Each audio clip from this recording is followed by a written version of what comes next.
Grand pouvoir. Grand pouvoir, grande responsabilité. En plus, ça fait longtemps.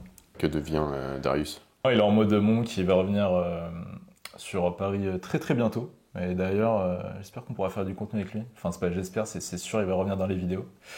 Donc voilà. Mais sinon, il va super bien. Et il est toujours sous système fluide, il n'y a pas de souci. Tu es toujours fiction, tout ça. Il fait toujours fissure. Est-ce qu'on fait ça? Ouais, parce que je voulais presque en faire une vidéo.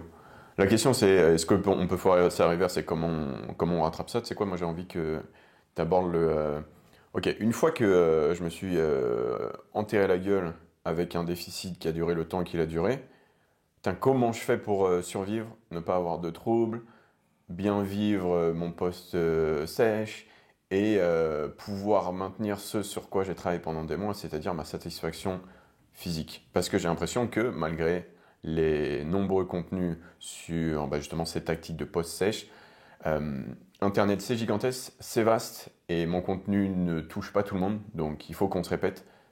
Je t'en prie, répétons-nous pour qu'ils aient de la clarté et qu'ils finissent pas avec des TCR au fond du trou. Et gras. Ok, donc là, c'était en fin de sèche, donc ton total calorique qui doit être assez bas, j'imagine. Et là, comme fait que de répéter Lucas, finalement, c'est le moment limite le plus important de ta sèche là. Donc ça va être le début de ta reverse. Et c'est le moment où il faut pas se chier. Parce que, comme il a dit, ça peut être soit Disneyland, soit ça peut, ouais, tu peux tout foutre en l'air. Donc le principe de la reverse, en fait, c'est de réaugmenter progressivement les calories. Et je mets bien l'accent sur le progressivement. Donc nous, ce qu'on recommande justement, c'est en gros plus de 100 calories à chaque fois, donc équivalent de 50 grammes de glucides. Mais je mettrai l'accent sur vraiment le progressif, parce que j'ai l'impression que c'est là que les gens chient. C'est-à-dire, je sais pas, ils arrivent en fin de sèche, ils sont affamés. Ils disent bon vas-y, je vais faire comme je sais pas, les bodybuilders que j'ai vus sur YouTube, je vais aller chez Krispy Kreme et m'enculer plein de donuts. Et tu fais ça sur une longue période et finalement t'as tout chié en fait. C'est pour ça que c'est ce qu'on dit depuis le début dans les toxicities, c'est devenir sec et vivre sec, c'est deux games différents. C'est-à-dire que tout le monde peut être sec momentanément, mais le maintenir toute sa vie, c'est ça c'est là tout l'art en fait. C'est un art, je dirais même. Ouais, le flex, le vrai flex Le aussi. vrai flex. Et c'est un réflexe parce que finalement, j'en vois pas des masses des gens qui arrivent à vivre sec comme ça tout le temps. Enfin, sauf depuis qu'on a lancé les toxicity, mais avant ça, Une utopie. Ouais. c'était hyper hors du commun en fait. Hmm. Et pourquoi? Bah justement parce que ils géraient mal, je pense, leur post-sèche en fait. Ouais, la détresse, ils savent pas quoi faire, ils ont le blues, parce qu'ils ont plus d'objectifs, et toute la pression sociale qui leur tombe dessus, sachant qu'ils se sont restreints pendant des mois, pour la plupart, des années pour certains. Donc tu veux faire plaisir à tout le monde parce que t'as un peu bridé toute ta santé sociale pendant longtemps, et donc du coup, un, t'as plus d'objectifs, deux, t'as plus de limites, donc trois, tes calories sont très hautes et ton physique se dégrade, et c'est catastrophique, et c'est pour ça que j'ai envie d'ouvrir ce énergie trottoir là-dessus, c'est parce que c'est dévastateur. Le post-sèche, pour la plupart d'entre vous, est dévastateur et c'est pour ça que c'est si important d'avoir un système en place pour l'après-sèche. Voire même si vous travaillez avec des professionnels, assurez-vous surtout qu'à la fin de votre déficit, à la fin de votre compétition, etc., votre contrat avec la personne avec qui vous travaillez continue. C'est plus important sur l'aspect physique et psychologique d'avoir un suivi après une sèche que pendant une sèche. Parce que comme Antoine l'a dit, être sec, c'est trop simple. Réellement, ça va être une histoire de temps dans tes journées limites.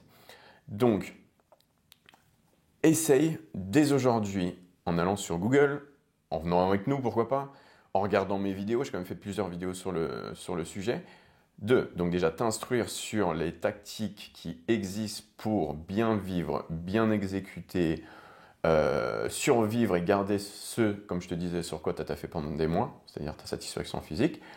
Entoure-toi bien, donc on a l'impression que je plug le Discord tout le temps, mais viens sur le Discord, c'est l'objectif de tout le monde de réussir son étape 0, et comme je vous le dis toujours, l'étape 0 c'est la fin de la reverse diet.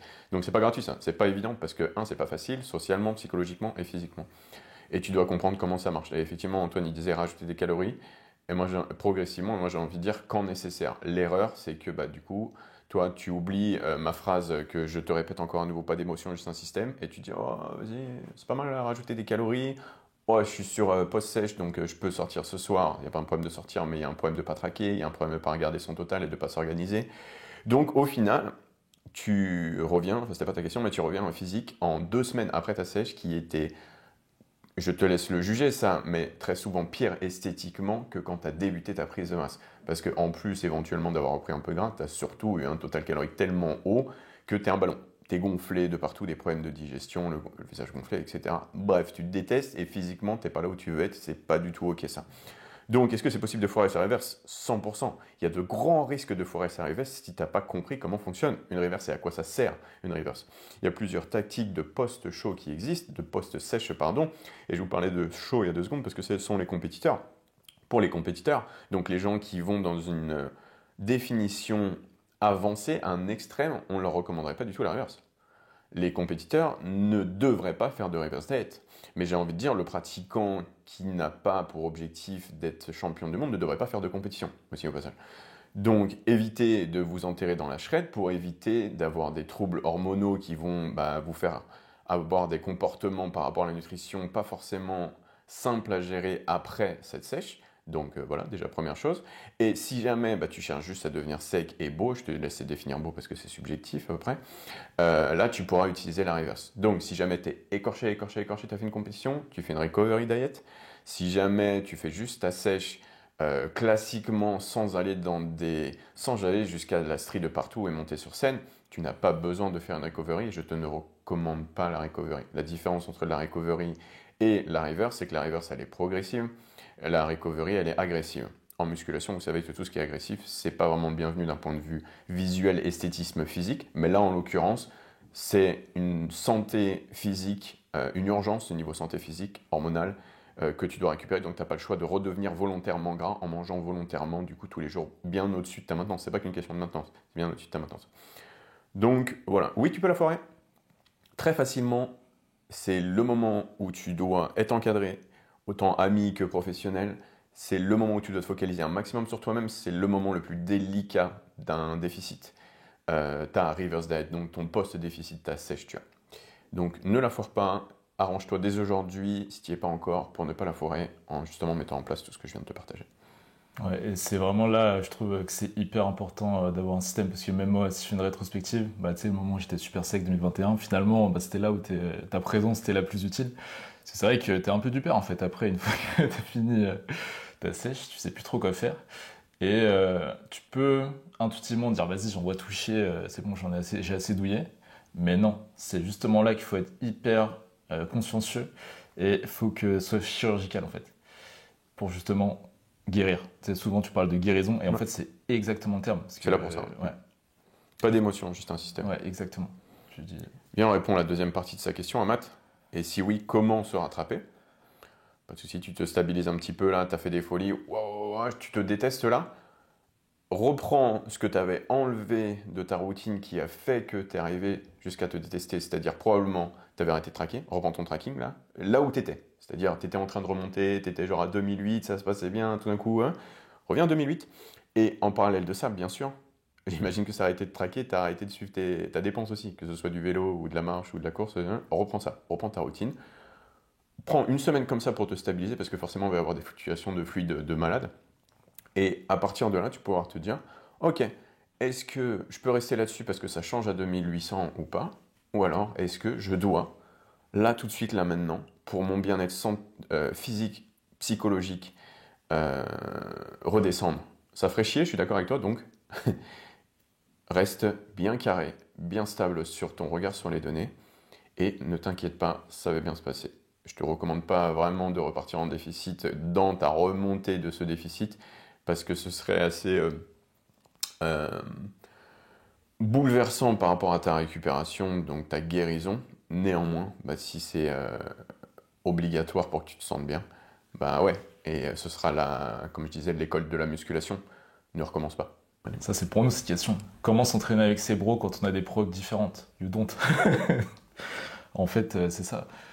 Bon, les gars, ça c'est une croyance, je pense que vous avez tous. Parce que souvent on nous demande, ouais les gars, on peut s'entraîner avec vous, comme si c'était un moment fun. Mais sachez que, limite, le moment où on traîne, c'est le moment le moins fun de la journée en fait. Ah, c'est pas limite, c'est le moment le moins fun de la journée. C'est-à-dire qu'avec Lucas, on se parle vite fait au début, tu sais, quand on est en train de se chauffer.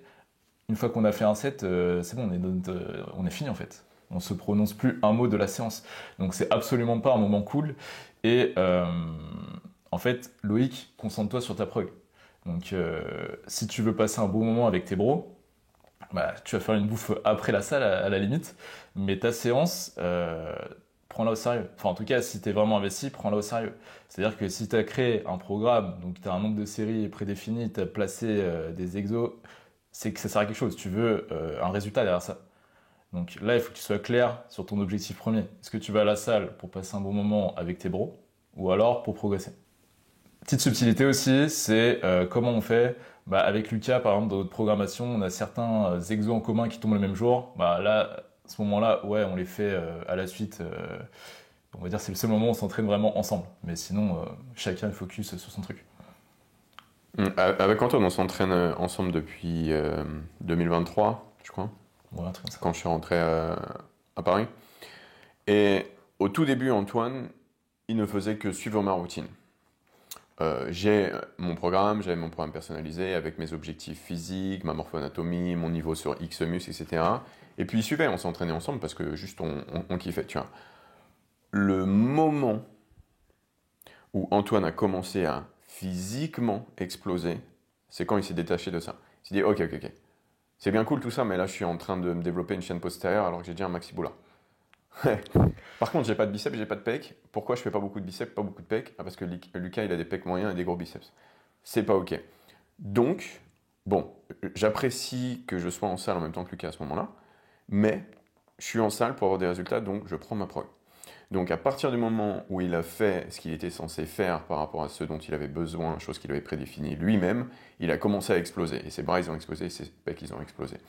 Donc, ayez votre prog, soyez en salle en même temps, prenez votre pré-workout en même temps, faites le débrief de la salle en même temps, mais pendant vos séances, faites votre programme, votre propre programme. Et comme disait Antoine, si jamais il y a des mouvements où vous tombez ensemble, bah, c'est cool. Mais en soi, tu sais quoi? Moi, je vois pour Antoine que ce soit cool qu'on tourne ensemble parce que je suis un gros driver motivation pour Antoine au niveau des charges et au niveau de l'effort. On pourrait ne pas s'entraîner ensemble s'il n'en avait pas besoin. Aujourd'hui, il en a besoin, parce qu'Antoine, il est toujours sur l'apprentissage. Et moi, ça fait des années que je lifte, tu vois. Mais on pourrait ne pas en avoir besoin, ne pas se croiser une seule seconde sur toutes nos séances, et que ça ne pose pas une seule seconde un problème, bah, que ce soit de motivation du coup, ou d'appréciation du moment avec ses potes en salle, sans parler à ses potes dans la salle. Donc oui, de toute façon, tu pourras le remarquer, notamment, regarde, j'ai fait ma dernière vidéo, c'était sur les supersets. Tu pourras remarquer, si tu fais un entraînement qui est assez intense, tu as tes super séries, tu as beaucoup de taf à faire dans un temps qui est assez restreint, tu vas pouvoir voir. Vous allez tous finalement me comprendre pourquoi, quand vous venez me voir en salle, je vous mets un gros mur. Je n'ai pas, une seule seconde, et deux, une once d'énergie à donner, parce que bah, je repars dans 2 secondes, là, en fait. Donc, ouais, la salle, c'est pas enfin, vous choisissez, mais en l'occurrence, ceux qui m'écoutent, j'imagine que vous avez aussi décidé que la salle, c'était pas l'endroit pour sociabiliser, même pas avec ses potes. Donc faites votre prog, ça a très bien marché pour Antoine et ça marchera très bien pour vous. C'est ça, et surtout que ça va très très vite, je trouve, de sortir de sa séance. Il suffit d'avoir, je sais pas, d'entendre une discussion, un truc, et là c'est bon, t'es plus concentré, tu vas t'auto-trigger parce que tu vas chier ton set, et ouais, ça va te mettre dans une mauvaise vibe. Et c'est vrai, là même, je disais, il y a des exos qu'on fait en commun avec Lucas. C'est pas genre on parle pendant les exos, hein, c'est juste savoir qu'il me regarde, ça met une pression positive parce que. Tu vois, si Lucas me dit putain Antoine t'as pas mis assez d'efforts, je vais me dire ah ouais pas carré, bah vas-y je vais mettre le bon effort. Et c'est pour ça que dans le Discord aussi, les gens qui se filment, finalement, ils avaient remarqué un peu une hausse de qualité sur leur set. Parce que justement, le fait d'être observé comme ça, tu te dis, ah, ok, moi je vais bien le faire. Donc voilà. 20 000 steps par jour, ce que j'ai appelé le God Mode. Catégorie très actif, bien sûr. Dites-vous que même c'est même au-dessus de ça. Ce que je disais l'autre jour sur Discord avec les gars dans un live, réalisé. Donc je pense que bah, moi on me le rabâche tous les jours, donc je le réalise très bien. Personne ne fait ça. Mais c'est pour ça que bah, personne n'a les résultats de quelqu'un qui fait 20 000 pas par jour. Personne n'a les résultats, donc la facilité à rester sec et à pouvoir manger quasiment ce que tu veux tous les jours. Et d'autres avantages, sinon on ne ferait pas que ça, bien sûr. Enfin, on ne le fait pas que pour ça. Donc forcément, tu auras des résultats que les autres n'ont pas. Donc c'est très très actif, j'ai envie de dire. Faut-il se fier à la sensation de faim? Doit-on l'écouter ou pas?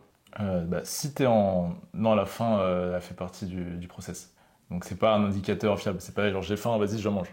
Non, c'est pour ça que tu as un système et tu traques tes données. En fait, c'est mathématique. Une fois que tu as le système, bah, comme on fait que de te dire depuis le début, finalement, tu te détaches émotionnellement. Donc, par exemple, la faim, on va dire que c'est une émotion que tu vas ressentir sur le moment. Sachant que tu peux avoir faim même en étant à 5000 calories par jour. Il suffit que tu vois, je sais pas, une pub de Burger King triple Whopper, tu vas te dire ah ouais putain j'ai faim. Est-ce que ça veut dire que tu as besoin de manger un triple Whopper? Non, pas forcément. Donc non, absolument pas se reposer comme sur la faim comme indicateur. C'est un peu comme se reposer sur la sensation à la salle en fait. C'est un peu le même équivalent je trouve. Par contre, pour la science, c'est intéressant. C'est-à-dire que là, à cette heure-là de la journée, bah, souvent je remarque que j'ai faim. Est-ce que c'est problématique ou pas que tu aies faim à ce moment-là de la journée ou pas? Si c'est problématique d'un point de vue performance dans ta vie, que ce soit professionnellement, donc intellectuellement, ou physiquement d'ailleurs, professionnellement aussi, ou alors physiquement pour la salle, là tu vas dire ok, je pourrais caler des calories ici, ça bénéficierait à mon efficacité de ma journée, donc à mes résultats. Donc là, ce serait intéressant de s'être concentré sur cette première donnée qui était la faim à ce moment-là de la journée. Mais ça va aussi dépendre du contexte calorique, pourquoi pas, tu vois. Comme disait Antoine, bah, avoir faim quand tu es en déficit, ouais. Bah, ouais. Est-ce que tu dois manger? Non, tu dois rester dans ton déficit. Donc effectivement, dans ce déficit, donc avec le budget calorique que tu as, t'organiser dans ta journée pour que bah, tu ressentes le moins possible la faim dans ta journée, que tu en souffres en tout cas le moins possible, là ça pourrait être intéressant. Donc bah, ça va dépendre du contexte, comme d'habitude en musculation et dans la nutrition. Néanmoins, non, faut pas juste manger parce que tu as faim sans limite, sinon pas ouf la composition corporelle NGL. J'ai une autre question là, je la kiffe, je vais la poser à Antoine du coup, de Louis Simer. Comment calmer son impatience dans la musculation? Non, pardon, je la refais. Comment calmer son impatience dans la progression en musculation? Très bonne question Louis. Euh, Si tu es impatient, c'est parce que tu es trop concentré sur le résultat. C'est-à-dire tu penses tous les jours là au niveau que tu vas avoir. Et du coup, quand tu es concentré sur le résultat, bah, tu n'es pas concentré sur le process. Finalement, c'est un peu comme je répète dans tous les podcasts, toutes mes vidéos, c'est le moment où tu arrives à tomber amoureux du process, c'est bon, tu as fini le jeu en fait. Parce que tu vas éprouver de la satisfaction dans le fait de cocher les bonnes cases. Mais ça, par contre, les gars, ça nécessite d'avoir un système clair. C'est-à-dire, tu peux pas tomber amoureux du process si déjà de 1, t'es pas sûr que ton process, bah, il fonctionne. Et si t'as pas vraiment de clarté sur quoi faire. Ouais, là, ça va être très difficile de kiffer ton process. Par contre, si t'as un système qui marche à tous les coups, et tu sais qu'en cochant tes cases tous les jours, ton résultat va arriver, bah tu te dis, ok, finalement, j'ai juste à cocher toutes mes cases tous les jours. Je sais que mon colis Amazon il va arriver. Donc, je peux rien faire de plus à partir du moment où j'ai coché mes cases. Et finalement, c'est un peu comme je disais aussi dans ma vidéo la dernière, c'est l'excellence finalement, c'est des gens, ouais, c'est ça qui sont tombés amoureux de la discipline elle-même. Rien que le fait de s'améliorer tous les jours, pour eux, c'est ça la vraie victoire. C'est de là qu'ils tirent leur satisfaction et non pas forcément du résultat. Le résultat, c'est juste une conséquence d'avoir coché les bonnes cases, un peu comme dans un jeu vidéo, tu vois, où tu te dis, ok, là, je change tel paramètre, je vais avoir tel résultat, mais c'est juste une conséquence d'avoir fait les choses bien. Mais je suis d'accord qu'il faut avoir un certain niveau de connaissance quand même pour justement kiffer le process. Parce que c'est vrai que c'est une phrase qu'on entend souvent, ça kiffe le process, mais si t'as pas de process, déjà, c'est galère un peu. C'est clair. Je rajouterais une chose, c'est que dans notre discipline en particulier, donc la culture physique, il y a plusieurs disciplines dans la musculation, euh, la solution est super simple. Bien sûr, vous l'imaginez bien, vous savez ce qui arrive. À partir du moment où tu es sec, tu seras toujours satisfait. Peut-être pas à 100% satisfait par rapport à ton objectif ultime qui est tel ou tel physique ou tel centimètre de tour de bras. Néanmoins, si tu es sec, tu manges comme tu es censé manger, tu vas à la salle, il y a un petit rayon de soleil, le process, tu vas l'adorer. Hein. Tu vas mais être amoureux de ton process, tu vas être amoureux de ton physique, peu importe que tu sois à 70 kg pour 1m89 pour l'instant ou pas. Sachant que on base énormément notre satisfaction dans la culture physique sur la définition musculaire. Et du muscle, t'en as, t'es né avec. Hein. Tu le stimules, il va grandir progressivement, effectivement, année après année, en étant toujours dans un bon contexte pour progresser, c'est-à-dire tu manges quoi, et tu dors bien, et puis on ne te casse pas les couilles dans la vie. Tu vas être progressivement plus lourd, principalement de la masse maigre, et bah, à un moment, tu arriveras effectivement à 90 kg pour 1m90, mais il n'y a pas une seule journée pendant tout ce chemin où tu n'as pas apprécié ce que tu avais et ta progression, parce que tu as toujours respecté la règle numéro uno, la vie est trop courte pour ne pas être shredded.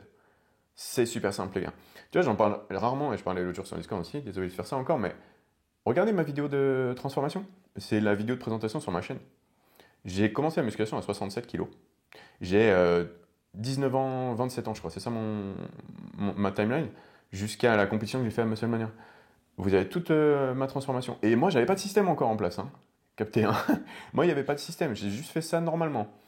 Vous regardez mon évolution au fur et à mesure. Réellement, vous verrez qu'il n'y a aucun moment où je me suis un petit peu perdu. Sauf un moment. Un peu trop amoureux des Japonais à volonté, je crois. Dans la phase power building. Mais réellement, vu que lean is low, j'ai respecté mon truc. Et il n'y a pas un seul moment où j'ai eu une phase de doom et de l'impatience quant à ma progression parce que je me suis maintenu en toutes circonstances, jour après jour, dans un contexte, un environnement qui me permet d'être satisfait. La vie est trop courte pour ne pas être shredded. Commence maintenant. C'est vrai, l'INIS vraiment lourd. Hein. Parce que du coup, ça vient gommer tous tes problèmes d'adhérence. Ouais. C'est impossible de ne pas adhérer Ouais. quand tu kiffes. Je l'aime beaucoup, cette énergie trottoir. On est bien là. Ouais, bonne énergie là. Oui. Manoir, c'est une autre vibe. Ouais, de ouf. C'est ouf. En gros, hier, moi j'ai fait le canet. Mais genre, le legit. Oh non. En plus, j'étais au téléphone avec mes darons. J'étais en train de bouffer ma haricots. Mais arrête avec ça en fait.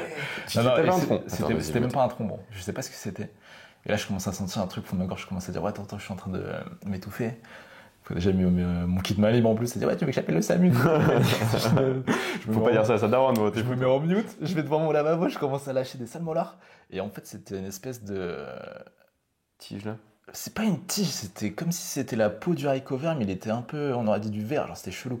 Le snap haricot vert, je crois que j'ai vraiment arrêté de bouffer d'haricots verts en fait. Je crois, en tout cas, l'inconscience en haricots verts, c'est pas trop ça. Hein. Ouais, parce que moi, quand je mange des haricots verts maintenant, je fais ça avec mes dents. Ouais. Genre, je le broie un maximum pour être sûr que je vais pas canner. Et je me dis, ok, c'est ok. Parce que souvent, avec les trucs, les fibres comme ça, je suis en train de faire une discussion sur les fibres. Mais tu sais, t'as la peau, on va dire, peu importe ce que tu manges, et tu sais, ça peut se caler un peu dans ton palais là. Ouais. Et là, t'as l'impression que tu vas canner un peu, tu vois. Et si t'en as plusieurs qui viennent se caler ici, enfin dans ton palais, dans ta gorge, franchement, c'est pas agréable du tout, tu vois. Ouais. Donc c'est pour ça, moi, je fais la machine là, je réduis le truc et de la bouillie, et après j'avale. Parce que pour moi, c'est ça la conscience quand tu manges. C'est qu'en fait, il faut avoir conscience que tes conserves de G20 à 20 centimes, elles veulent te tuer en fait. Ouais, mais c'est ça, mais en fait, j'étais inconscient, j'étais au hôtel et tout. Et là, je dis ça en rigolant, mais j'ai vraiment badé. Hein. C'est-à-dire, c'était pas encore entré dans ma gorge. Je me suis dit, est-ce que je bois de la flotte? Je me suis dit, mais non, mais je suis un ouf, après ça va rentrer. En fait, si je peux vous donner une recommandation, les gars, c'est de mettre le billet dans tout ce qui est film. C'est-à-dire que depuis que je mets un billet dans mes fibres, j'ai réduit mes risques de crever d'environ 99%. Donc comment je fais? Ouais, je pleure par contre. Hein. Réellement, je me dis, mais comment ça, comment ça coûte aussi cher juste d'aller aux toilettes le matin hein? Des bocaux. Les conserves, je vous assure, les conserves, c'est genre, ils réunissent tous les trucs de mort, là, à gauche, et les bocaux, ils mettent tous les trucs trop stylés dans les bocaux. Alors ouais, tu payes 1 balle de plus pour ton bocal par rapport à ta conserve, ça doit être ça à peu près. Néanmoins, tu réduis réellement de 99% tes risques de crever. Et je trouve ça pas dégueu comme trade, le 1 balle pour ne pas mourir demain. Sachant que, là, il disait Antoine, hein, il rigole, mais au moment, il rigolait pas. Et moi, ça m'est déjà arrivé aussi. Clairement, t'es passé, hein, tu te dis, mais attends, j'ai un truc en fer qui est rentré ou en métal qui est rentré dans mon œsophage, là, ça va me scier l'estomac, je vais saigner et tout. Enfin, moi, je me suis imaginé des trucs de ouf. Parce que, c'est vrai, hein, les gars, on parle toujours de musculation et de snap en musculation. Et nous, avec Antoine, on dit non, le vrai danger, il est dans l'assiette. Le vrai danger, c'est les intox alimentaires. Le vrai danger, c'est la qualité de la viande, par exemple, pour les intox. Et puis, éventuellement, les morceaux de verre qui traînent à droite à gauche dans la bouffe, tu vois, ou des trucs bizarres qui traînent dans la bouffe. Donc, soyez autant en pleine conscience quand vous mangez que quand vous faites un soulevé de terre. Ça va augmenter votre espérance de vie de réellement 50%. Ça existe vraiment des gens qui s'étouffent en mangeant trop vite, principalement avec du riz. J'ai failli déjà plusieurs fois sauter par la fenêtre parce que j'arrivais plus à respirer en mangeant trop de riz en full inconscience. Donc faites super gaffe à ça, et je rigole pas, hein, c'est pas un passage marrant de énergie trottoir, hein, c'est vraiment un message d'avertissement pour vous qui mangez de plus en plus, mangez en pleine conscience. Vraiment, c'est important. Ouais, je sais qu'on a dit ça un peu pour rigoler au début, mais c'est vraiment sérieux les gars, parce que legit j'avais les larmes aux yeux quand j'ai commencé à cracher très surtout.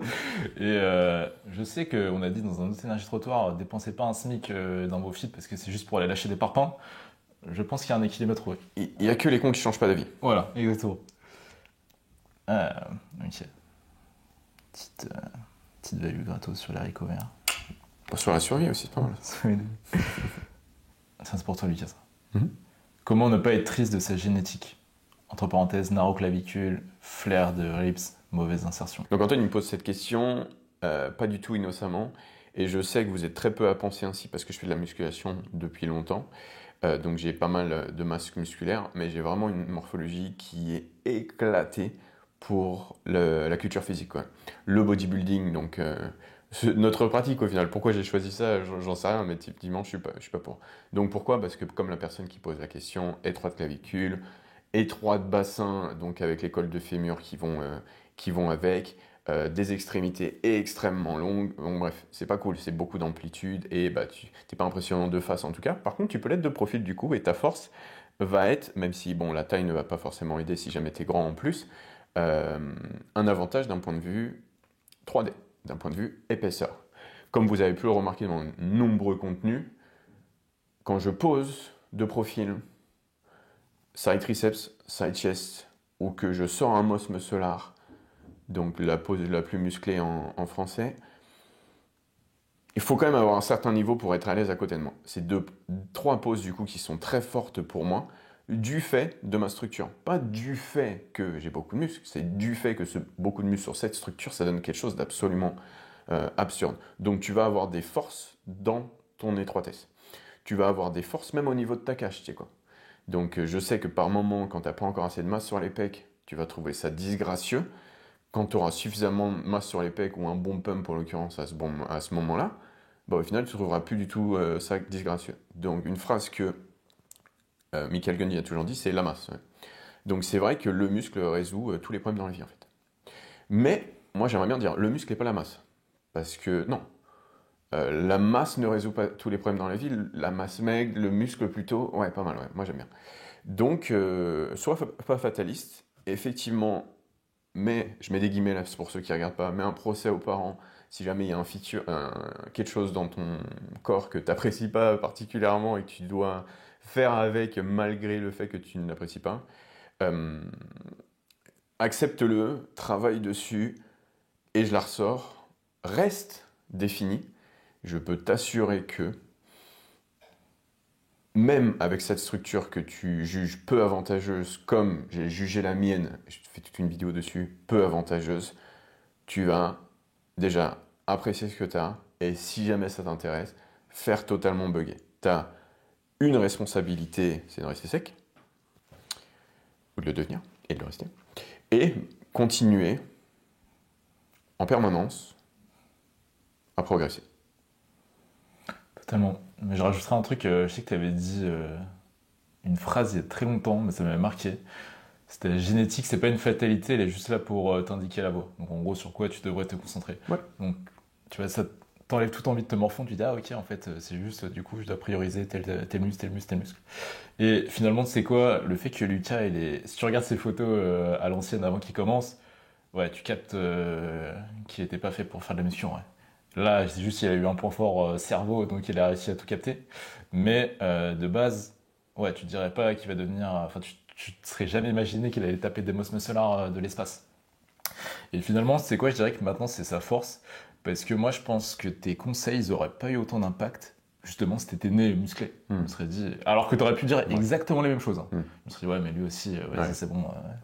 Il a la génétique golden ou quoi que ce soit. Question de Nemo. Je me sens concerné.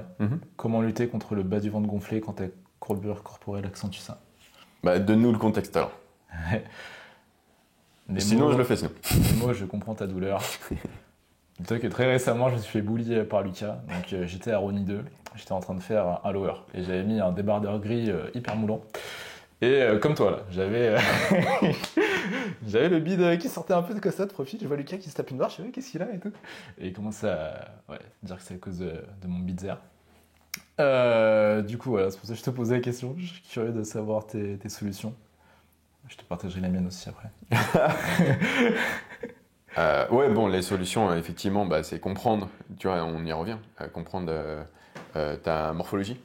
Hein, comme tu l'as vu, tu as les fesses qui partent vers l'arrière et donc le ventre qui part vers l'avant. Et donc tu es fait comme ça. Donc à nouveau, si ça te plaît ou pas, bah, je Je te laisse décider si tu mets un procès à tes parents ou pas. Qu'est-ce que tu peux faire du coup? Faire gaffe, en avoir conscience. Faire gaffe en permanence. Si jamais tu en as envie, tu as le droit d'en avoir rien à foutre aussi, mais si tu poses la question, j'imagine que c'est. Euh, Au fait de gainer quoi, de gainer ton ventre, parce que toi, si t'es relax là, si t'es relax comme si t'étais tout seul dans ta chambre, ouais, dis-toi que ton ventre il part contre le mur en face quoi. Euh, donc fais attention à ça, et puis encore plus que le reste de la population qui n'a pas du coup ton profil, fais vachement gaffe à ce que tu manges, donc si tu le digères bien, ton transit intestinal, donc bon, mange tes fibres et bois ton eau. Et qu'est-ce que je voulais dire? Et j'ai envie de dire presque encore plus que les autres. Ouais, sois lean, sois giga lean en fait, parce que toi, ça pardonnerait pas. Toi, ça pardonnerait pas. Si tu commences à stocker dans le bas du ventre, alors que déjà tu as une morphologie qui pousse tout ton corps vers l'avant, pour le haut du corps et la sangle, ouais, dis-toi que tu vas nous faire une shape. Comme dit souvent, là, c'est les aliens dans Men in Black, là. Ça va être insane. C'est ça, Nemo, il garde la force, hein, je suis comme toi. Et tu peux voir ça comme. Enfin, on ne voit pas ça comme une malédiction, même si là, comme ça, tu peux dire que c'est une curse. Parce que du coup, t'es obligé d'être lean. Ça, il n'y a pas de souci. Il n'y a pas de sujet, t'es obligé d'être lean. C'est bien, on améliore le système de jour en jour. Là, tu vois, on a fait une petite correction sur l'haricot vert à sélectionner. Parfait. Faut juste devenir riche, les gars, c'est tout. Merci pour ce que vous faites, le duo le plus iconique du feed game français. Du feed game mondial, j'ai envie de dire, même, mais Cimer. Il y a des tactiques pour les supersets aux heures de pointe. C'est intéressant parce que je viens de publier la vidéo. Moi j'ai, mais je veux qu'Antoine, il vous partage les siennes. Alors, déjà, c'est bien. En fait, déjà, ça va dépendre vachement de la disposition de ta salle aussi. Quand tu vas concevoir ton programme, moi, je sais que je faisais ça quand quand je m'entraînais à des heures de pointe. Donc, par exemple, tu as certains exos qui se supersettent hyper facilement. Donc là, je vais en prendre un en tête qui me vient comme ça. Les tractions, par exemple, généralement, tu peux toujours faire des tractions. Il peut y avoir un bordel pas possible à Fitness Park. Généralement, tu auras toujours une barre de traction délire. Quoi que je te dise ça hier, c'était là. Mais ouais, déjà, c'est dans le choix de tes supersets, il faut qu'ils soient intelligents. C'est-à-dire, va pas commencer à programmer un superset déjà si tu as deux machines qui sont à 10 km les unes des autres. Parce que dans ce cas-là, ouais, tu perds un peu l'intérêt du superset. Perds ton spot surtout. Hein. Et tu perds ton spot. Donc ouais, c'est là, en fait, quand tu rajoutes des supersets justement pour gagner du temps dans ta séance, il faut être vachement... C'est là que ta théorie vs pratique. Tu vois, il y a un truc qui serait cool en théorie. Tu dis, ah ouais, j'avoue, superset, c'est deux exos, super antagonistes et tout. Mais en pratique, tu vois que c'est impossible, tu programmes pas. Tu vois, donc sois vraiment réaliste dans le choix de tes supersets. Après, dans tous les cas, si tu es en heure de pointe, il faudra accepter un peu de temps d'âge. C'est-à-dire, il n'y a aucune séance que j'ai fait en heure de pointe où vraiment j'ai kiffé de A à Z. Il y aura toujours un peu de temps d'âge. Donc, à moins d'avoir un home gym, si tu as des heures de pointe, tu fais avec, tu fais ce que tu peux. Ouais. Une comparaison que je rajouterais, et ça dans notre monde, je peux comprendre que certaines personnes qui ne sont pas dans notre monde n'adhèrent pas du tout à cette façon de penser. Un des critères pour toi pour sélectionner un restaurant, c'est la facilité que tu vas avoir à traquer ce que tu vas manger. En ça va être pareil. Un des critères pour toi par rapport à ta sélection d'exercices, c'est la compatibilité de superset, de super série. Est-ce que là, c'est réaliste de mettre cet exercice avec cet exercice-là? Non. Qu'est-ce que je peux faire sachant que je veux utiliser le superset parce que c'est trop cool, bordel de merde. Donc, ok. Ouais, j'avoue, le rowing bar, ce serait cool, mais je peux pas mettre une barre ici. Les haltères, ça se fait. Vas-y, haltères. Ok. Tu peux faire ton rowing bar à un autre moment, mais en gros, il te faut, c'est pour ça que j'aimais bien quand Antoine disait théorie vs pratique, il te faut surtout quelque chose de pratique. Tu vois, on me dit souvent le meilleur programme, c'est un programme que tu peux tenir, tu vois. Donc en l'occurrence, peut-être que la donnée isolée, c'est mieux un exercice, mais big picture, donc ton superset, tes supersets, la fluidité de tes séances, donc du coup ton envie d'y aller, adhérence, blablabla, ce serait mieux une autre version. Typiquement, je te donne un exemple pratique, comme ça tu vas te reconnaître. Ouais, j'adore faire l'arrière d'épaule au câble. J'ai pas fait l'arrière d'épaule au câble depuis 1989, je n'étais pas encore né du coup, tu vois. Parce que c'est impossible. Faire un superset, celui-là, là, c'est impossible dans une salle à Paris. Et puis j'imagine que là, chez toi, c'est pareil. Donc en gros, je fais toujours plein d'exercices en libre.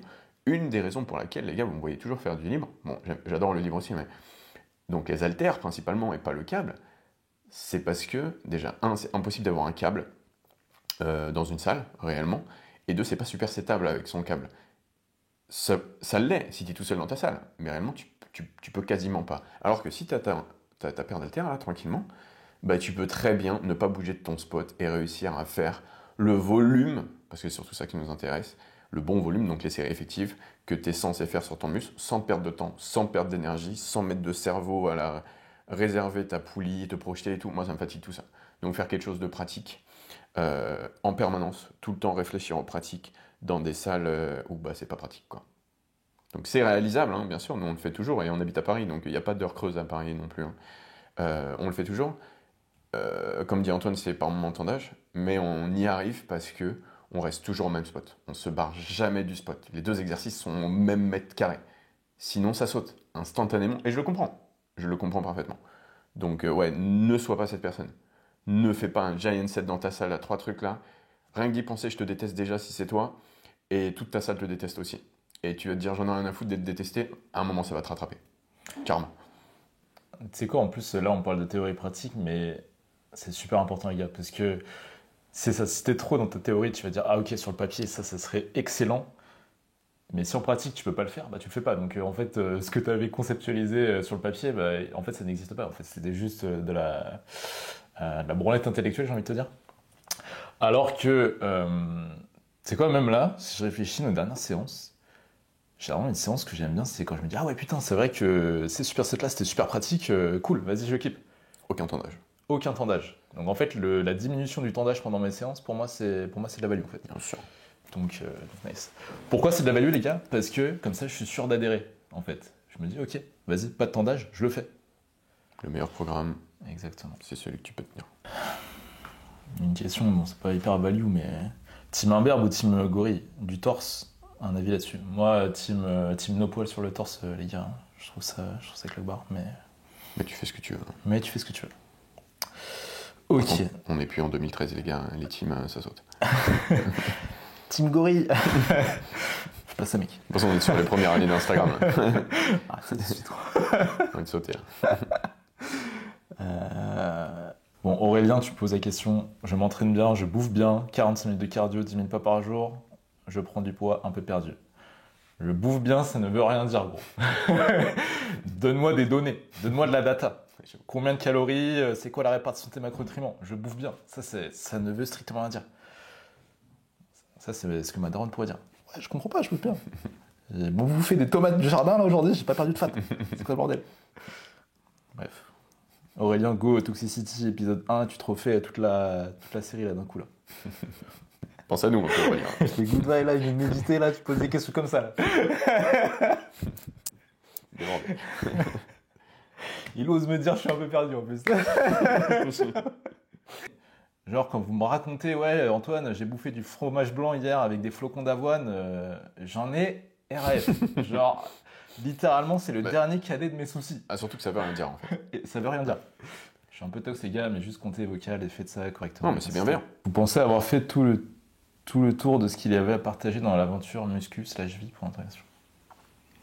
Bah, à vous de nous le dire. La raison pour laquelle on est sur ce format énergie trottoir, c'est que c'est un contenu infini vu que c'est vous qui posez les questions. Donc vous aurez toujours des questions. S'il faut que je me répète, bah, c'est soit que tu n'as pas vu le précédent épisode, soit que ça n'a pas été bien assimilé du fait que je ne l'ai pas assez bien partagé. Donc je me répéterai pour que bah, tout le monde puisse en bénéficier. Mais réellement, non, c'est sans fin. Et de toute façon, vous l'avez remarqué, et nous aussi on l'a remarqué récemment, on parle jamais vraiment de musculation. Et ce qu'il y a autour de la musculation, bah, c'est un peu sans fin. Et bah, t'auras toujours des nouvelles vous aurez toujours tous des nouvelles interrogations ou des points sur lesquels vous avez envie d'échanger avec nous, discuter avec nous. Donc ouais, non, c'est sans fin. On n'a pas fait le tour. Là, si jamais je faisais que de la vidéo théorique, les types d'entraînement, etc. Oui, mais ça, c'était déjà il y a 15 ans que c'était terminé, voire même plus. Donc, sur le sujet niche, théorique, musculation, oui, c'est sûr, mais j'en parle jamais. Je m'y suis même jamais quasiment aventuré, je pense, sur YouTube, sur tout mon long parcours. Parce que, un, je trouve ça chiant. Deux, c'est déjà fait, en fait. Ouais, totalement. Ouais. Non, donc ouais, Clem, c'est infini. Parce que là, t'as mis muscu/vie. La vie, par nature, elle est chaotique, donc t'as un chaos infini. Et finalement, ce qui est intéressant, c'est comment tu fais justement pour maintenir ton système dans le chaos. Et ça, c'est infini. Et tu sais quoi, même sur la partie théorique, sur les informations, finalement, tu peux à chaque fois explorer plein d'angles différents. Et finalement, tu peux Même sur ça, tu sais quoi, tu pourrais faire du contenu quasiment de manière infinie. Parce qu'il y a plein de trucs finalement qu'on pensait vrais, je sais pas, qu'on faisait il y a quelques années, que là on fait plus. Je commence à avoir mon ventre qui gargouille. Je crois que c'était le mien. Ah non, toi aussi, il a répondu. Mais ok. je crois que c'est. Je sais pas Ouais. si c'est pas comme les bâillements. Si, Tu c'est sais, pareil. quand tu vois Ouais, quelqu'un. il se parle, ouais. En fait, ouais, c'est ça. T'as les estomacs qui communiquent. Ils crient famine en langage bide. Est-ce que le ramadan est le mois parfait pour sécher? Non, pas du tout. Là, je pense que t'imagines ça parce que tu te dis. Je vais pas manger de toute ma journée, j'aurai un. En fait, c'est comme un jeûne intermittent finalement, le ramadan, sauf que pendant ton jeûne, bah, c'est un vrai jeûne, c'est-à-dire que t'as même pas le droit de boire. Et finalement, quand on t'a expliqué une bonne sèche, il faut que tu aies quand même une routine stable, c'est-à-dire qu'il faut que tu sois chirurgical dans l'application de tes données. Et c'est quand même, tu vas être en déficit, tu vas avoir la fatigue. Si en plus de ça, tu as le ramadan, c'est-à-dire que tu peux même pas boire. Et là, bon, là ça va, je crois qu'il va pas faire super, super chaud pendant cette période. Mais tu vois un peu la logique. C'est-à-dire finalement, justement, assure-toi d'avoir un environnement propice à ta sèche, c'est-à-dire avec le moins de résistance possible. Et pour moi, justement, le ramadan, c'est une giga. Enfin, c'est pas dire que c'est une résistance, mais en tout cas, t'es obligé de le faire. Donc non, pour moi, c'est pas opti. C'est-à-dire, ne te dis pas, oh trop cool, c'est le ramadan, vas-y, je vais pouvoir sécher. Non.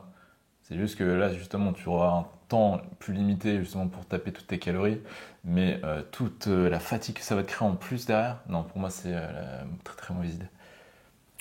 Ouais, ça peut être une période, c'est quoi le terme que tu as utilisé? Parfaite pour perdre du poids, mais pas pour sécher. Et c'est deux choses quand même différentes.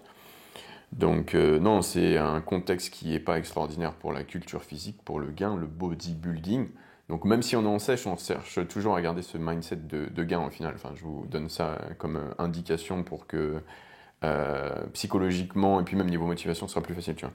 Donc non, moi si jamais je devais recommander un quelconque objectif physique pendant cette période, ce serait plus maintenir ce que j'ai.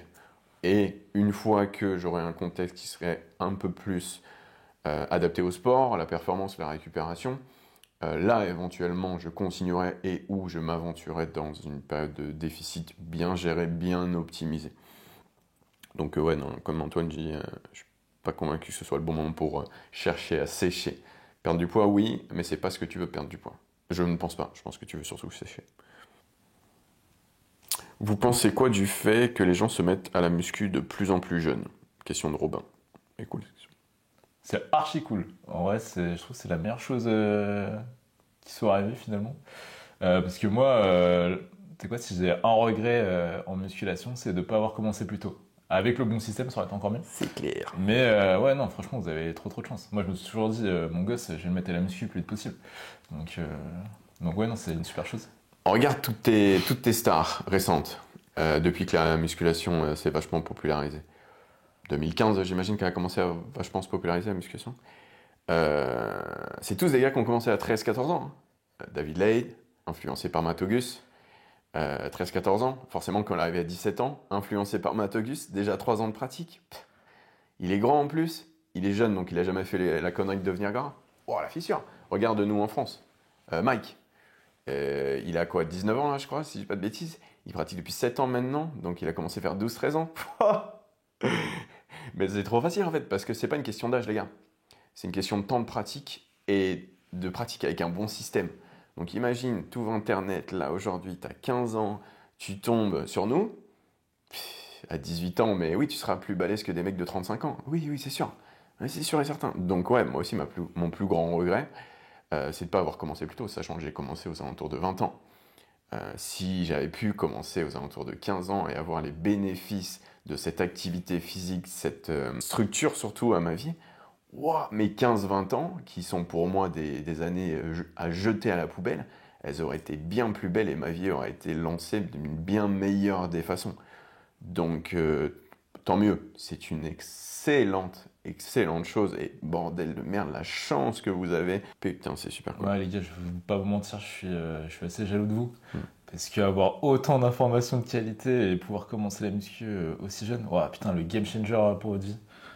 Moi, à cet âge-là, les gars, je jouais à Pokémon, donc je savais même pas que la musculation ça existait. Franchement, les petits snacks céréales, ça carry, hein. un petit peu de lait, des fibres, un peu de volume alimentaire, un peu de carbs. Je pense que c'est un bon moyen de tanker ta faim sur la journée sans ruiner tes macros. Un peu de sucre, mais c'est jamais problématique de façon isolée. Donc. C'est archi pratique en plus. Si vous kiffez la fréquence en ce moment, les gars, si vous kiffez le contenu, la fraîcheur des contenus, n'hésitez pas à me le faire savoir. Vous lâchez un like sur les vidéos que vous avez regardées. Super important. Pourquoi pas un commentaire, ça fait vraiment plaisir. Ne vous dites pas qu'un commentaire d'appréciation, c'est waste. Il y a une question, j'ai envie de répondre en vif là, j'ai un peu de value à donner. Donc, doit-on se séparer de contacts pour atteindre plus rapidement et plus assurément ses objectifs? Donc, ça, c'est une bonne question. C'est en gros, est-ce que tu mets un all-in sur tes objectifs quitte à tout foutre en l'air à côté? Donc là, par exemple, je sais pas, peut-être objectif physique, tu te dis, ok, je vais arrêter de parler à mes potes, je sais pas. Et finalement, il y a un concept, quand tu te fixes un objectif, c'est le concept d'anti-goal. En gros, c'est les choses que tu n'es pas prêt à sacrifier dans l'atteinte de ton objectif, par exemple.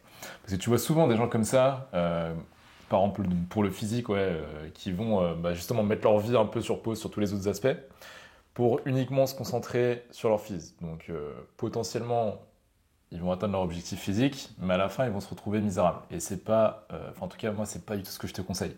Pareil, tu le vois très clairement dans les gens qui sont vachement investis dans leur carrière. Donc, c'est-à-dire, ils se sont dit, vas-y, je veux exceller dans ma carrière, quitte à mettre de côté, je sais pas, ma vie de famille, ma santé ou quoi que ce soit.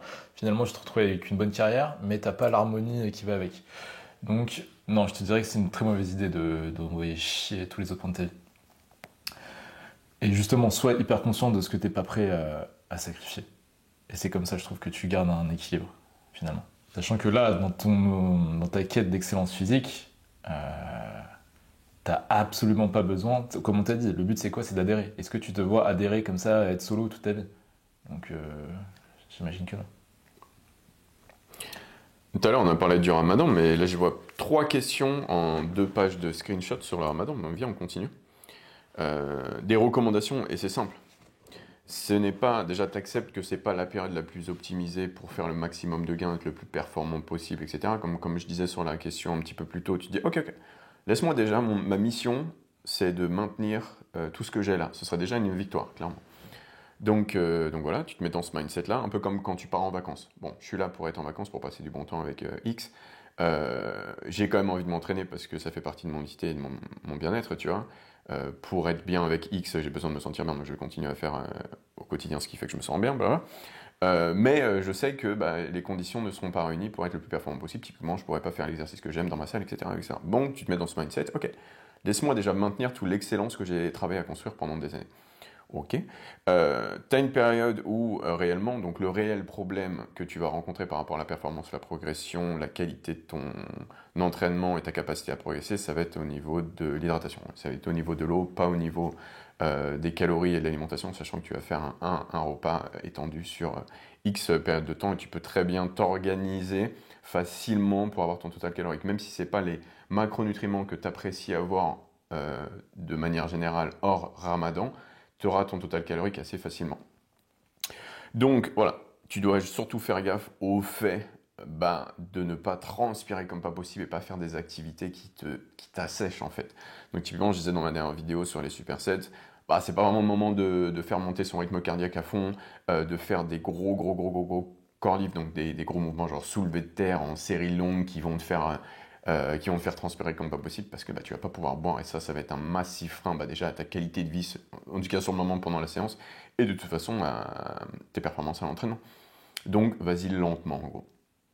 J'ai envie que d'un point de vue musculation, j'ai envie que ce soit lent. J'ai envie que tu fasses ta série, tu t'assois sur ta chaise de pêcheur comme moi là, une chaise de pêcheur que j'ai là, et t'attends. T'essayes de toujours garder ton souffle assez calme. Tu vas pas faire des drop sets dans tous les sens, tu vas pas faire des biceps, des giant sets, courir, enfin tu peux courir un peu si tu veux, mais voilà, ce serait pas forcément recommandé je pense d'un point de vue hydratation. Des trucs cool en fait. Un peu comme si tu sais comme quand il fait super chaud, on vit un peu au ralenti, là c'est un peu la même chose. Essaye de vivre un peu au ralenti tout en faisant ce que tu dois faire dans tes journées déjà professionnellement, socialement, etc.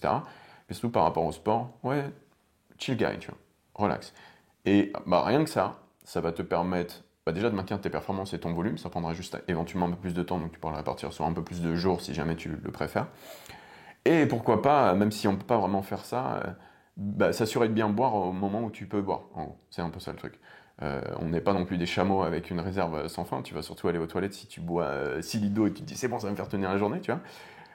Mais je me dis, bon voilà, en parallèle de ce que tu manges, boire suffisamment, il n'y a pas une recommandation précise de litres, mais juste boire, quoi, histoire d'être sûr de ne pas être déshydraté dès la première seconde où tu peux plus boire, ce serait déjà pas mal. Et si vous avez ça, les gars, franchement, ça suffit, hein. On a le ramadan tous les ans. Comme vous savez, moi je suis coach depuis super longtemps, donc c'est un sujet qu'on connaît bien. Et ce sont les meilleures recommandations que j'ai à vous partager à ce sujet. Et ne t'inquiète pas, ça va bien se passer. Ouais, c'est ça. Comme il vient de te dire Lucas, sois cool avec toi-même, tu acceptes que c'est pas les conditions les plus optimes. Pas grave. Déjà, maintenir, c'est super bien. Tu chill, tu te mets pas dans le mal pour rien et ça va bien se passer. De toute façon, c'est temporaire et t'as pas le choix. Vraie question, c'est quoi votre rapport avec les boissons zéro? Ça blasse, gros, en vrai. Ça blasse. Meilleur conseil pour un skinny fat PDC négatif, mais gras. Oui, s'il pose la question, c'est intéressant, hein. C'est un sujet qu'on aborde souvent. Donc, voilà, tu regardes tes deux données, skinny, fat, ça c'est ce que tu as décidé, enfin, ce que tu me partages là aujourd'hui, là, dans ta question. Ouais, je ne vais pas me mettre à ta place. Qu'est-ce qui te dérange le plus? Skinny, donc maigre, ou fat, donc gras. Ma recommandation, c'est du coup virer le gras de skinny, de devenir juste skinny, ouais, et de travailler sur cette composition corporelle et te rendre progressivement musclé, passer de skinny à musclé. C'est quoi musclé? C'est pas massif. Musclé et massif, c'est deux choses. Ouais. La masse, c'est la combinaison de la masse maigre et la masse grasse. Le muscle, c'est la masse maigre. Donc nous, on veut devenir musclé, on veut pas devenir le plus massif possible. Ça, c'est ma vision, mais tu m'as posé la question. Et donc tu veux pas forcément devenir le plus lourd possible, tu veux devenir le plus musclé possible. Comment on fait ça? On s'assure de jamais devenir gras. Donc vire fat, deviens skinny. Donc en gros, fais une sèche au début, quoi, en gros. Monte ton métabolisme et tout, commence à se TP, machin, traque tes macros et tout, voilà. Fais ton étape 0. Donc même si ça veut dire que tu descends à 65 kg, j'en ai rien à faire, hein. Je fais 1m84.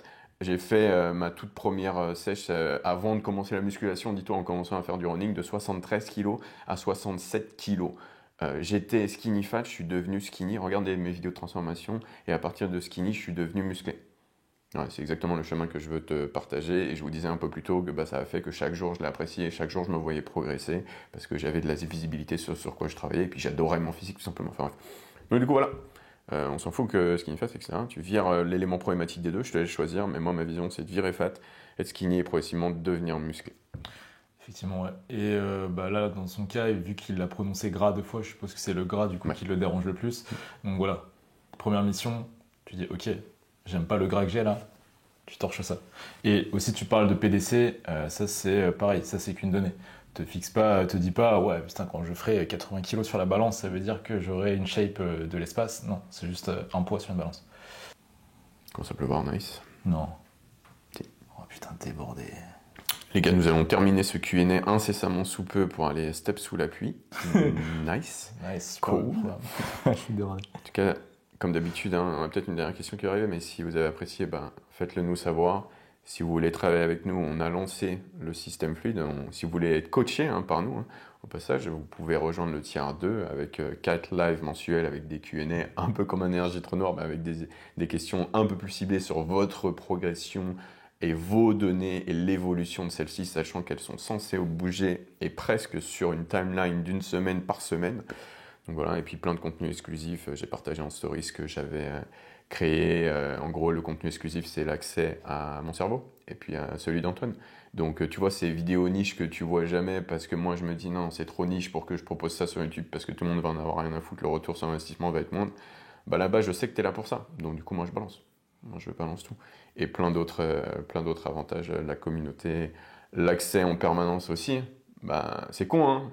Ça fait absolument pas humble de dire ça, mais à moi en fait. Donc c'est-à-dire qu'on a un chat pour vous, et moi je suis dessus. J'ai plusieurs écrans chez moi et j'édite en permanence, donc je suis dessus. Donc également je serai présent là-bas. Et puis je vous couvre quoi. Je veux que vous soyez des pumpers moi. Donc si vous voulez travailler avec nous, vous savez où le trouver, en l'occurrence dans la description de la vidéo. Et si vous avez des questions sur tous ces services, les gars, on a tout anticipé. On a fait une vidéo de présentation, tiers par tiers en plus, et après ça on a fait une FAQ. On a travaillé comme pas possible pour que tout soit extrêmement clair. Exactement, c'est ce que j'allais rajouter, mais Lucas il m'a coupé l'herbe sous le pied. Effectivement, n'hésitez pas à aller sur le Patreon, il y a déjà des vidéos de présentation pour les questions qui revenaient de manière récurrente. On les a expliquées, on y a répondu très clairement. Sachant que les gars, j'ai vraiment créé une blueprint, donc une empreinte, je crois, en français, pour l'excellence. C'est pas une blague, vous le savez. Il y a plein de gens qui en ont bénéficié via Toxicity déjà. Si t'écoutes bien Toxicity, tu as vu qu'il y a une empreinte à suivre étape par étape pour arriver jusqu'à l'excellence. Mais si jamais tu as la giga flemme et que tu préfères faire ça sous ma tutelle, tu sais maintenant comment faire. En fait, c'est ça. Dans les Toxicity, c'est comme si on avait donné la solution. Donc, on t'a donné, tu vois, les grandes lignes de la solution. Et là, c'est vraiment le système. Mais le système appliqué à ton profil à toi. C'est-à-dire, c'est chirurgical. Comme il dit Lucas, c'est-à-dire, s'il y a un ajustement à faire, tu l'as en temps réel. C'est ça le truc. Donc ouais. Ça va aller marcher sous la flotte, je crois. Vous êtes dans mon mémoire de fin d'études, étudiant kiné sur PubMed soon. Mais non. Trop nice. Trop stylé. On a mis des citations. La vie est trop con. Franchement, si t'as mis ça dans ton mémoire, j'ai bien ta soutenance. J'espère que t'auras avant sur vous. Top 3 meufs dans l'histoire. Wow, dérapage. Chaud. C'est qu'on le dit GVZ. Ouais, je sais pas. Hein. Salut les boss, comment va la motivation de commencer à traquer ces cales? Il faut que tu prennes conscience que c'est ça qui va t'apporter ton résultat physique finalement. C'est-à-dire, t'as beau... En fait, tu pourras jamais intuitivement avoir le bon total calorique. C'est ce que je disais à Lucas il y a quelques jours. Je disais, putain, je mange quasiment tous les jours la même chose. Hier, j'avais traqué un peu tard dans la journée et je me suis dit, c'est quoi? Là, tout de suite, je serais incapable de donner un total précis sur ce que j'ai comme apport là. Donc, si tu viens de commencer, bah, toi, c'est encore plus... c'est-à-dire que tu vas être dans le flou total si tu ne traques pas. Donc, il faut que tu captes que c'est ce qui va t'apporter ton résultat et capte que si tu le fais pas, bah, finalement, tu vas avancer très lentement, voire pas du tout. Et il faut aussi que tu comprennes que souvent, les gens, j'ai l'impression qu'ils associent tracking avec quelque chose de restrictif et de long à faire. Mais c'est super rapide, les gars. En fait, pour moi, il n'y a pas d'excuse pour ne pas traquer. C'est-à-dire, tout le monde a un téléphone, tout le monde peut télécharger MyFitnessPal, c'est gratuit. Une balance, ça coûte 5 balles. Et finalement, tu rajoutes 4 secondes sur ce que tu aurais fait habituellement sans traquer. Mais c'est 4 secondes qui ont un retour sur investissement colossal.